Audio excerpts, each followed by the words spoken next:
ঝিনাইদহের মহেশপুরে এক ব্যবসায়ীকে মারধর করে মোটরসাইকেল ও নগদ টাকা ছিনতাইয়ের ঘটনায় ৪ জনকে আটক করেছে পুলিশ। গতকাল রাতে উপজেলার গুলশানপাড়া এলাকায় অভিযান চালিয়ে তাদের গ্রেপ্তার করা হয়। ভুক্তভোগী ব্যবসায়ী আব্দুস সামাদ জানান, গত ৩ জুলাই রাতে প্রতিদিনের মতো নিজের মুদি দোকান বন্ধ করে মোটরসাইকেল যোগে বাড়ি ফিরছিলেন। সে সময় ফতেপুর ইউনিয়নের কদমতলা কাজলাবাড়ি মোড় এলাকায় পৌঁছালে আগে থেকে ওত পেতে থাকা ২ জন ব্যক্তি তার পথ রোধ করে।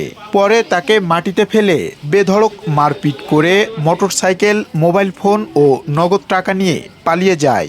আহত অবস্থায় স্থানীয়রা উদ্ধার করে ছামাদকে মহেশপুর উপজেলা স্বাস্থ্য কমপ্লেক্সে ভর্তি করে। ঘটনার পরদিন মহেশপুর থানায় একটি লিখিত অভিযোগ দায়ের করেন। অভিযোগের ভিত্তিতে গত রাতেই শহরের গুলশানপাড়া এলাকায় অভিযান চালিয়ে ৪ জনকে আটক করা হয়। আটককৃতরা হলেন কদমতলা গ্রামের সুমন মিয়া, বগুড়ার লুৎফার রহমান, নাটিমা ইউনিয়নের সংরক্ষিত নারী সদস্য সালমা খাতুন এবং কদমতলা গ্রামের শাকিল খান। এ ঘটনায় মহেশপুর থানার ভারপ্রাপ্ত কর্মকর্তা সাইফুল ইসলাম জানান, ঘটনার সঙ্গে আরও কেউ জড়িত আছে কিনা তা খতিয়ে দেখা হচ্ছে। এম আর রাসেল, কাগজ টিভি।